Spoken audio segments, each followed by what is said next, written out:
नमस्कार, आप देख रहे हैं टीवी9 भारतवर्ष और मैं हूं आपके साथ अनूप आकाश वर्मा। महाराष्ट्र से खबर बड़ी है और खबर यह कि अनिल देशमुख जो कि महाराष्ट्र के गृह मंत्री हैं उन्होंने इस्तीफा दे दिया। मेरे साथ पंकज कुमार जी हैं। पंकज जी, क्या इसे देर से आया गया दुरुस्त फैसला कहें या फिर हाईकोर्ट के फैसले के बाद ये शर्म कहें कि अब महाराष्ट्र के गृह मंत्री को ये शर्म आई कि उन्हें अपने पद से इस्तीफा आखिरकार देना ही पड़ा 100 करोड़ की इस घूसखोरी मामले में? देखिए, इसमें शर्म की कोई बात नहीं है। बात यह है कि पॉलिटिकल मजबूरी, राजनीतिक मजबूरी कह सकते हैं, क्योंकि जैसे ही हाईकोर्ट ने ये कहा कि इनके खिलाफ प्रिलिमिनरी इंक्वायरी होना चाहिए और वो भी सीबीआई कंडक्ट करेगी, तो जाहिर तौर पर उनके ऊपर बहुत ज़्यादा प्रेशर बढ़ गया था।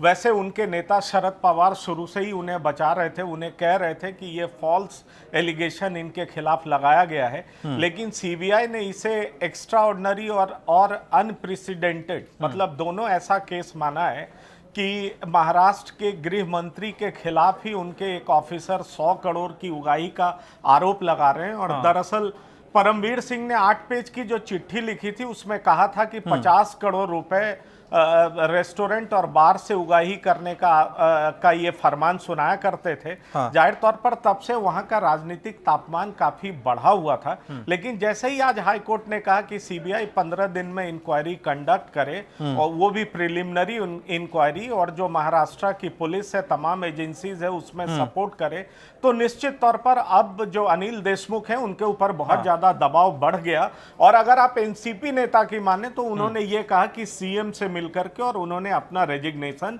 सौंप दिया। पंकज जी, ये एक लाइन में अगर समझे तो ये नैतिकता के आधार पर दिया गया इस्तीफा तो नहीं है, दबाव का इस्तीफा है। देखिए, नैतिकता की बात कहां उठती है जब जिस गृह मंत्री पर यह आरोप लगता हो कि 100 करोड़ रुपए की उगाही की बात करते थे और वो कोई और नहीं, मुंबई पुलिस कमिश्नर ने ही ये आरोप लगाया है। जाहिर तौर पर जब आरोप लगाया तो उन्हें शंट कर दिया गया, होमगार्ड में भेज दिया गया। अगर नैतिकता की बात होती तो उसी समय वो इस्तीफा देते। तो जाहिर तौर पर नैतिकता की बात तो यहाँ पर आती नहीं है, ये पॉलिटिकल कंपल्सन है। बीजेपी लगातार वहां पर दबाव बनाए हुई थी, अपोजिशन पार्टीज लगातार वहां की सरकार पर दबाव बनाए हुई थी, और जैसे ही हाई कोर्ट का ये फैसला आया सरकार प्रेशर में आई और तब जाकर के गृह मंत्री को इस्तीफा देना पड़ा। अब आगे क्या होने वाला है? क्योंकि शरद पवार भी अनिल देशमुख को लगातार बचा रहे थे, कुछ मुलाकातें अनिल देशमुख की शरद पवार से हुई थी, लेकिन आखिरकार इस्तीफा देना पड़ा।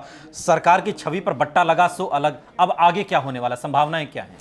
देखिए, बहुत कुछ एनआईए के हवाले से भी बाहर आना है। एनआईए के हवाले से जो खबर सामने आई है उसमें यह कहा जा रहा है कि ये जो वाजे पे जितने तरह के आरोप हैं उनके पीछे मास्टरमाइंड कोई और है। तो इस तरह की बातें सामने आ रही हैं। अब जाहिर तौर पर यह देखना दिलचस्प होगा कि क्या वाजे के पीछे मास्टरमाइंड कौन है और क्या वाकई ये उगाही का काम करवाया करते थे।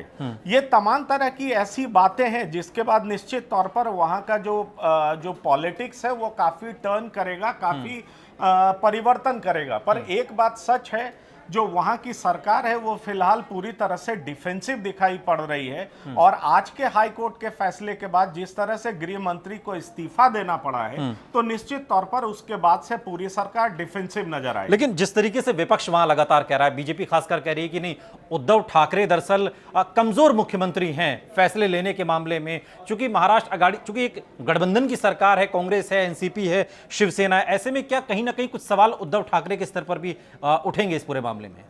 देखिए, इसमें कोई शक नहीं, उद्धव ठाकरे को कभी भी वहां का स्ट्रांग चीफ मिनिस्टर तो नहीं माना जा सकता, क्योंकि आप देख लीजिए जो उनके प्रमुख एलाइज हैं कांग्रेस और एनसीपी, वो दोनों पुरानी पार्टी है।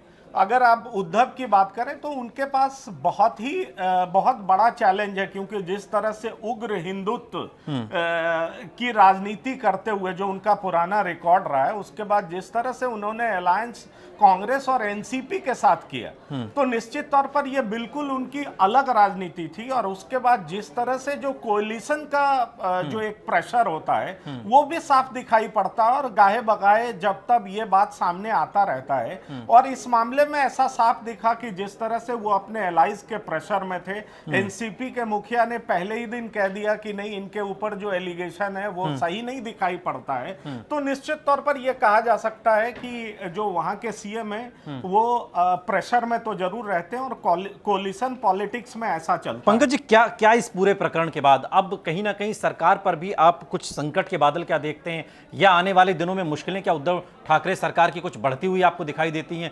विपक्ष भी जिस तरीके से हमलावर लगातार है उद्धव ठाकरे की सरकार पर? देखिए, सरकार तो नंबर का गेम है। अब ये देखना पड़ेगा कि किस तरह से एनसीपी अपने मंत्री को डिफेंड करती है और किस तरह से सेव करती है। पर एक बात तय है कि जिस तरह से प्रिलिमिनरी इंक्वायरी का आदेश हाईकोर्ट ने दिया है, तो निश्चित तौर पर अब इनका वापस गृह मंत्री बनना मेरे ख्याल से मुश्किल होगा, क्योंकि इन्वेस्टिगेशन का दौर, ये जरूर है कि कहा गया है 15 दिन में आप इस इन्वेस्टिगेशन को पूरा करिए और उसके बाद तब लगे तो एफआईआर करिए।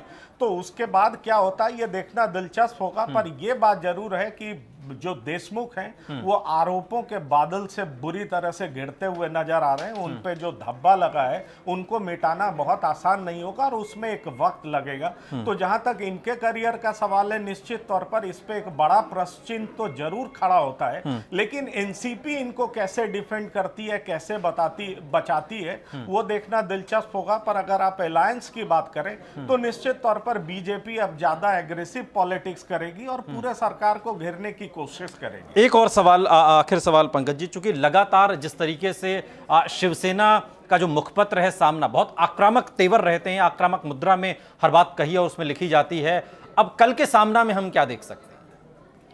देखिए, कल के सामना में तो वो यही कहेंगे कि गृह मंत्री पे जैसे ही कोर्ट ने कहा हमने उसका सम्मान किया और हम चाहते हैं कि इंडिपेंडेंट इंक्वायरी हो और जो सच है वो सामने आए। निश्चित तौर पर अपने नेता को बचाने की बात जरूर करेंगे, क्योंकि मैंने आपको कहा कि ये कोलिशन पॉलिटिक्स की मजबूरी भी है। हाँ। पर सीबीआई पर शिवसेना लगातार आक्रामक रही है। अब सीबीआई का रोल, सीबीआई की जांच का परिणाम क्या आता है, एनआईए की जांच में बहुत सारी बातें आ रही है, उसको शिवसेना कैसे देखती है, ये देखना हाई कोर्ट ने जो स्टैंड लिया, जो फैसला दिया, उसके बाद आखिरकार अनिल देशमुख को झुकना पड़ा, इस्तीफा मुख्यमंत्री को सौंप दिया। यहां रुक रहे हैं, लेकिन आप कहीं जाइएगा नहीं, देखते रहिए टीवी9 भारतवर्ष। कोरोना के बढ़ते मामलों ने एक बार फिर से कहर बरपाया हुआ है। क्या कोरोना को लेकर आपके मन में कोई सवाल है? टीवी9 भारतवर्ष के एक्सपर्ट डॉक्टर्स के पैनल से सवाल पूछें। सवालों का जवाब सुबह 11 बजे के बुलेटिन में प्रसारित होगा।